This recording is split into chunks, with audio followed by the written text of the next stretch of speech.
Bonjour à tous et bienvenue dans notre émission Un mot pour ta vie. 10 minutes de vérité biblique pour marcher avec notre Dieu.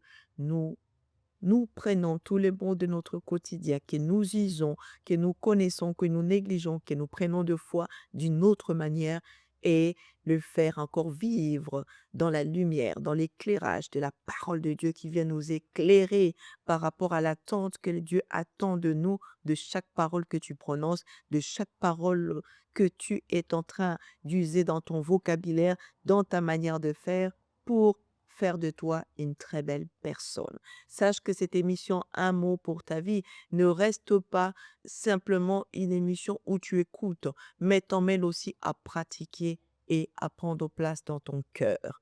C'est pourquoi je t'invite à recommander encore ces deuxièmes jours entre les mains de notre Seigneur. C'est lui qui nous conduit, c'est lui qui nous a inspirés à cette émission et c'est lui qui demeurera avec nous.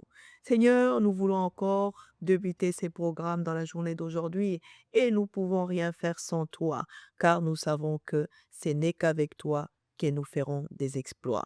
Fais-nous connaître encore des exploits au travers de cet attribut de la bonté qui est ta personnalité, qui est ta façon de faire, ta façon d'agir. Accompagne notre quotidien dans cela. Au nom de Jésus, nous t'avons ici glorifié et nous disons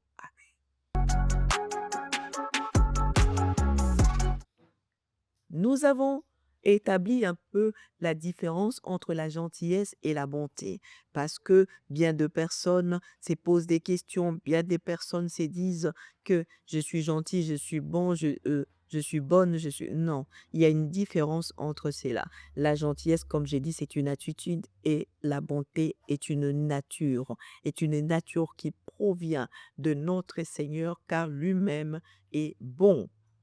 Mais lorsque la Bible parle de la bonté de Dieu, elle ne parle pas seulement du fait que le Dieu soit bon, mais il parle aussi du contenu de la bonté. Mais qu'est-ce que j'appelle le contenu de la bonté? Ce sont les actes, ce sont les actions qui suivent après la bonté. Ce sont encore le parcours que peut suivre la bonté. C'est là que la Bible nous décrit. Dieu ne devient pas bon en un jour. On ne devient pas bon en un jour. Non. Dieu d'ailleurs n'est pas bon certains jours et certains il l'est, certains il l'est pas. Non. Dieu est bon en tout temps. Il est bon en tout temps. La Bible nous montre qu'il renouvelle même ses bontés tous les jours dans nos vies. Ce n'est pas par rapport à des circonstances qu'il manifeste sa bonté. Ce n'est pas parce que tu as obéi qu'il manifeste sa bonté. Ce n'est pas non. Dieu est bon dans sa constance. Dieu est bon dans toutes circonstances. D'ailleurs, j'ai compris que David avait vraiment de l'avance sur la bonté de Dieu. Écoute ce qu'il dit. Nous sommes dans Psaume 145, au verset 9. La Bible parle et nous dit ceci. L'Éternel est bon envers tous. L'Éternel est bon envers tous. Et ses compassions s'étendent sur toutes ses œuvres. Il est bon envers tous. Oh oh, il n'est pas seulement bon envers ceux-là qui l'aiment. Dieu ne regarde pas simplement parce que toi tu l'aimes, c'est pourquoi sa bonté va s'arrêter dans ta vie, va s'arrêter dans ta maison, va t'arrêter dans ta famille. Non, même ceux-là qui l'aiment pas, Dieu est bon. Dieu est bon. Dieu reste bon envers tous. Les soleils, quand on voit les soleils s'élever, hein, les soleils ne les choisit pas. Ceux-là qui craignent Dieu, c'est là qui marchent selon les principes de Dieu, alors que c'est là où la bonté de Dieu va s'étendre, c'est là où la bonté de Dieu va se manifester. Non, même ceux-là qui n'aiment pas Dieu, même ceux-là qui s'opposent à sa divinité, Dieu manifeste toujours quoi? Sa bonté. Que ce soit la pluie, ça ne tombe pas simplement dans les terres de personnes qui craignent Dieu. Même ceux-là qui ne craignent pas Dieu, nous voyons la pluie arroser leur terre. Chaque nouveau matin est une preuve de la bonté de Dieu. À ton réveil, Dieu manifeste déjà sa bonté. Il t'accorde tout ce qu'il faut. Il met à ta position, il met à ton demeure tout ce que tu as besoin pour vivre la bonté de Dieu. C'est pourquoi le psalamiste parle, hein, l'Éternel est bon envers tous. Envers tous, là où que nous constatons que la beauté a une très grande différence avec la gentillesse. parce que je suis gentil parce que tu es gentil envers moi. Je suis gentil parce que tu m'as donné. Mais Dieu, que tu donnes, que tu ne donnes pas, que tu agisses, que tu n'obéisses pas, sa bonté est souveraine. Sa bonté reste, sa bonté se manifeste, sa bonté se confirme, sa bonté parle. Yes. Mais même quand les hommes oublient Dieu, Dieu est toujours bon. Tu sais, non? Il y a des moments où tu oublies Dieu. Il y a des moments où tu laisses passer Dieu en deuxième position. Mais Dieu ne regarde pas ça. Lui, il continue toujours à manifester quoi? Sa bonté. Je constate encore dans la Bible, il y a encore cet homme riche qui est venu devant Jésus et dit à Jésus, oh, bon maître, bon maître. Il appelle Christ bon maître. Mais Christ le reprend.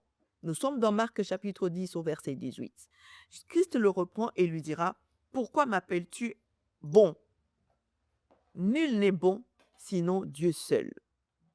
C'était déjà pour confirmer que la bonté ne peut provenir que de lui. La gentillesse peut être créée, la gentillesse peut-être peut se chercher, mais la bonté ne se cherche pas. La bonté est Dieu lui-même. Et Dieu lui-même. Jésus a dit à ces riches, non, pourquoi m'appelles-tu bon? Pourquoi m'appelles-tu bon? Je ne peux porter cette appellation si ce n'est que Dieu lui-même. Jésus ne refuse pas qu'on l'appelle bon, mais il poussait cet homme à réaliser la puissance et la grandeur que peut faire la bonté de Dieu, que peut donner la bonté divine. S'il est vraiment bon, alors qu'il est plus que simple maître. S'il est bon, il ne veut pas être bon maître. Il est au-delà de cela. Il peut relever des choses que Dieu a fait. Il voulait lui montrer que la bonté est un attribut parfait de Dieu. Est un attribut parfait de Dieu. Bien-aimés, nous devons prendre cette attitude. Nous devons collaborer avec ces fruits de la bonté parce que la bonté t'emmène à rester auprès du Seigneur. La bonté te fait fuir même les péchés. Quand tu es une personne bonne, tu remarqueras que d'autres péchés peuvent frôler ta vie, mais tu ne rentreras pas dedans. Parce que tu respires la bonté, tu respires cette partie d'exprimer la gentillesse, tu respires cette partie d'expert sortir la bienveillance en toi, puisque tu es une personne quoi? Bonne. Moïse vient demander, Exode 33, Moïse il demande étonnamment à Dieu de lui faire voir sa gloire. Il dit, Seigneur, fais-moi voir ta gloire. Quelque chose de bien, de voir la gloire de Dieu. Mais je pars voir la réponse de Dieu dans cette demande. Dieu dira ceci, je ferai passer devant toi toute ma bonté. Toute ma bonté. Dieu promet à Moïse, au-delà de te faire voir la gloire, je te ferai passer toute ma bonté. Parce que dans la bonté de Dieu naît toutes les bonnes choses que tu désires. Dans la bonté de Dieu naît sa présence. Dans la bonté de Dieu naît sa compassion. Dans la bonté de Dieu naît toutes les bénédictions que tu as besoin. C'est pourquoi il lui a dit que je ferai passer devant toi toute ma bonté. Toute ma bonté sera au rendez-vous. Quelle révélation puissante! Quel bonheur d'entendre Dieu te promettre de faire passer devant toi sa bonté et rien que sa bonté. La gloire de Dieu se manifeste seulement dans sa puissance. Il faut savoir, la gloire de Dieu se manifeste dans sa puissance, mais elle se relève aussi dans sa bonté. La bonté de Dieu va pousser que la gloire de Dieu puisse être au rendez-vous. Si je peux le dire autrement, lorsque Dieu veut faire montrer qu'il est, il se montre par sa bonté. Il se montre par cette nature d'exprimer l'amour au plus profond de sa douceur, de sa patience, de sa bienveillance et de sa fidélité. C'est là que Dieu le démontre. C'est comme un enfant. Un enfant aujourd'hui, quand mon enfant tombe, l'enfant tombe et du coup, au lieu de commencer à dire que non, tu as mérité cela, tu as vu, tu m'as pas écouté, je viens, je relève mon enfant, je le prends entre mes mains. Pourquoi? Parce que je suis sa mère.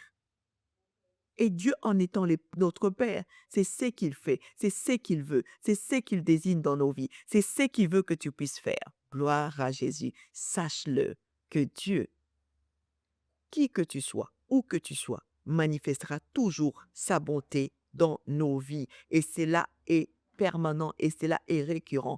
Alors j'invite tout le monde, toutes les personnes qui ne sont pas encore abonnées, abonnez-vous à notre chaîne, likez, partagez, laissez un commentaire pour la gloire de notre Seigneur. Et les trésors du monde pour ce deuxième jour, j'ai écrit ceci. La bonté n'est pas un masque que l'on porte devant les autres. C'est une nature que Dieu façonne en secret, en secret. Je répète, la bonté n'est pas une masque que l'on porte devant les autres. C'est une nature que Dieu façonne en secret. Que mon Dieu vous bénisse. Encore une très belle journée à toutes les personnes qui vont nous suivre. Shalom.